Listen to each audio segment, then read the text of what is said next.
नमस्कार दोस्तों। मौर्य साम्राज्य के ख़त्म होने के बाद कुछ छोटे छोटे वंश आए जिसको शुंग वंश और भी अनदर हैं, तो उनके बारे में आज चर्चा करेंगे क्योंकि ये भी जानना जरूरी होता है। एग्जाम में जो बहुत ज़्यादा क्वेश्चन यहाँ से भी पूछते हैं। तो जो मौर्य वंश था, मौर्य वंश का सबसे अंतिम राजा बृहद्रथ था। बृहद्रथ का एक मंत्री था, नहीं सेनापति था। उस सेनापति का नाम क्या था? पुष्यमित्र शुंग, जो एक ब्राह्मण था। तो इन्होंने क्या किया ना कि देखा कि वो बहुत ज़्यादा कमज़ोर था, राजा उतना ज़्यादा सक्षम नहीं था राजा के लायक। तो ये अपना तरफ सारे सेना को अपने तरफ आकर्षित कर लिए और प्रजा को भी अपने तरफ आकर्षित कर करके और बृहद्रथ को मार देता है और खुद को राजा घोषित कर देता है। तो इसका नाम था पुष्यमित्र शुंग, जिसके कारण अब शुंग वंश का स्थापना होगा। तो शुंग वंश का संस्थापक कौन रहा? पुष्यमित्र शुंग। स्रोत, इसका जानने का स्रोत कहाँ से मिलता है? तो कालिदास, सब जानते हैं उनके बारे में। तो एक बुक लिखे थे जिसका नाम था मल्लिका अग्निमित्रम। ये बेशक दो प्रेम कहानी है, जिनमें एक था मल्लिका जो एक गर्ल्स थी, लड़की थी, और एक था अग्निमित्र जो पुष्यमित्र शुंग का ही बेटा था। और मल्लिका जो थी वो अग्रसेन का चचेरी बहन थी। उस समय का एक राजा था जिसका नाम था यज्ञसेन, उसका एक चचेरी बहन का नाम था मल्लिका, और अग्निपुत्र का अग्निमित्र जो था वो पुष्यमित्र का बेटा था।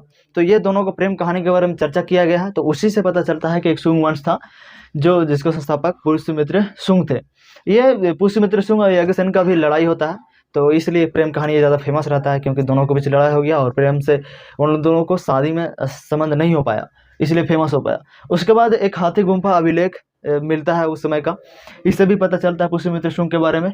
ये पुष्यमित्र शुंग तथा खारवेल एक राजा है वहाँ का कोई, जो चेदी वंश का राजा है। ये दोनों का युद्ध का जिक्र हाथी गुम्फा अभिलेख में मिलता है। अभिलेख तो आप समझते हैं, अशोक के समय में हम बताए थे पहले ही।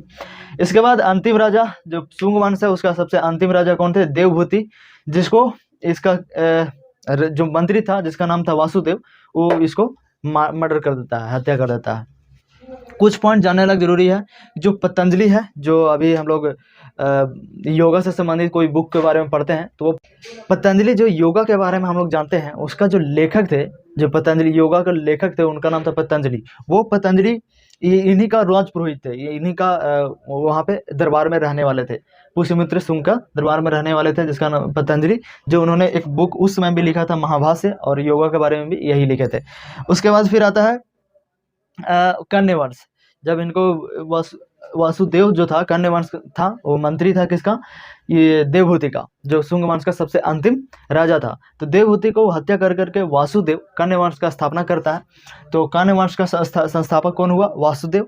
ये ज़्यादा कुछ काम नहीं किया, तो इसके बारे में ज़्यादा चर्चा नहीं मिलता, या काम किया भी होगा तो इसका कोई स्रोत नहीं है, जिसके कारण हिस्ट्री में इसके बारे में ज़्यादा नहीं पता चलता है। तो वासुदेव था, इसका ये पता चलता है कि सबसे अंतिम राजा सुशर्मन था, जो मर्डर कर दिया जाता है इसी का मंत्री। ठीक उसी प्रकार से इसी का मंत्री रहता है जिसका नाम था सिमुक, वो इसका हत्या कर देता है। और सिमुक जो था उस सातवाहन वंश का एक कोई व्यक्ति था। तो इसी को बोलते हैं कि अगले जो वंश आएगा उसको बोलते हैं सातवाहन वंश। सातवाहन वंश हिस्ट्री में बहुत ज़्यादा फेमस रहा है, एंशिएंट हिस्ट्री में, क्योंकि इसमें बहुत मतलब कि अशोक के बाद कोई राजा आया था जो बहुत ज़्यादा महान था या खतरनाक था, वो सातवाहन वंश में ही थे। तो संस्थापक था सिमुक। इसमें सबसे महान राजा गौतमीपुत्र सतकर्णी, जिसके बारे में ये ज़्यादातर साउथ के एरिया में जीता था। तो इसके बारे में साउथ का एक मूवी भी बना है, गौतमीपुत्र सतकर्णी। वहाँ पे जाकर के आप देख सकते हैं कि उसके बारे में क्या क्या चर्चा किया गया। तो ये सबसे पहली बार ऐसा शासन था ना कि अपने माँ को नाम पर अपना नाम जोड़ते थे। पहले सब कोई पिता के नाम पर जोड़ते हैं, तो ये अपनी माँ को, जैसे में गौतमीपुत्र सतकर्णी, मतलब गौतमी नाम का कोई एक थी इनका माँ, उनका पुत्र हुआ जिसका नाम था सतकर्णी, तो गौतमी पुत्र सतकर्णी। तो इनका जो माँ का नाम था गौतमी वालश्री नाम था, इनके नाम पर सतकर्णी जी को नाम पड़ा। उसके बाद नासिक अभिलेख, इसका जो मेन स्रोत मिलता है हिस्ट्री के बारे में, वो उसका नासिक अभिलेख है। अभिलेख समझ ही रहे हैं। तो इनके बारे में नासिक अभिलेख में लिखा गया है कि गौतमी पुत्र सतकर्णी जो थे ना, उनका जो घोड़ा था वो 3 समुद्र का पानी पिया था। तो इसका मतलब क्या हुआ? इसका मतलब यह हुआ कि 3 समुद्र, उधर पश्चिम में हो गया अरब सागर, पूर्व में हो गया बंगाल की खाड़ी, और दक्षिण में हो गया हिंद महासागर। ये तीनों जगह युद्ध कर करके ये पूरा जीत चुके थे ये क्षेत्र। तो नासिक अभिलेख में ये लिखने का मतलब यही था कि ये पूरा क्षेत्र इनका ही था। उसके बाद युद्ध लड़ते हैं शक के राजा। उस समय कुछ विदेशी राजा भी आ जाते हैं, जैसे शक हो गया, हिंदी यवन हो गया। तो ये सब राजा आएंगे तो लड़ेंगे। तो उनमें शक राजा था जिसका नाम था नहपान, उनको हराया इन्होंने। कि सबसे पहली बार सातवाहन वंश में ही सीसा का जो सिक्का जो होता है, जो अभी अभी तांबा या चांदी सब का सिक्का नहीं, ये सब सिक्का होता है। तो उस समय में सीसा का सिक्का चलाए थे इन्होंने सतकर्णी पहली बार। तो भारत में सबसे पहली बार सीसा का सिक्का किसने चलाया था? तो सातवाहन वंश के राजाओं ने।